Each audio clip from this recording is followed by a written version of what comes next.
ഈ കോഴികളൊന്നും പുറത്തേക്ക് പോകില്ലേ?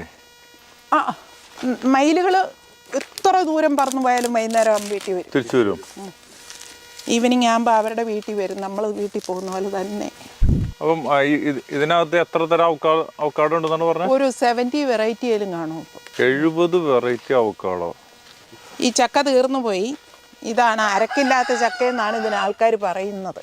എന്ത് അരക്കില്ലാത്ത ചക്ക തീർന്നു പോയി, അതിന്റെ ലാസ്റ്റ് ചക്ക നിൽക്കുന്ന. ഇതിനപ്പൊ ഈ വെളിഞ്ഞെന്ന് പറഞ്ഞ സാധനം ഇല്ല, അല്ലെങ്കിൽ അരക്കില്ല. ഇത് മൂത്ത് കഴിയുമ്പോ ചക്കയ്ക്ക് ഇല്ല, അതില്ല. ആ ഇതെല്ലാം ഹോഗ് പ്ലമാ, ഹോഗ് പ്ലം എന്നാണ് ഇതിന് പറയുന്നത്. ഈ മരങ്ങളെല്ലാം അതെ, ഇതെല്ലാം ഭയങ്കരമായിട്ട് കൊമേഴ്ഷ്യലായിട്ട് വിറ്റ് പോകും. ഇത് സ്പാനിഷുകാരുടെ ഒരു ഫ്രൂട്ടാണ്. ആ അത് പിന്നെ റെഡ് കളറുണ്ട്, മഞ്ഞ കളറുണ്ട്, പല കളറിലുണ്ട്. അവർ പച്ചയ്ക്ക് പറിക്കും. വേറൊരിടത്ത് ഒരു മരത്തെ കായുണ്ട്, ഞാൻ കാണിക്കും. ഈ മരത്തേൽ ഇപ്പം കായില്ല.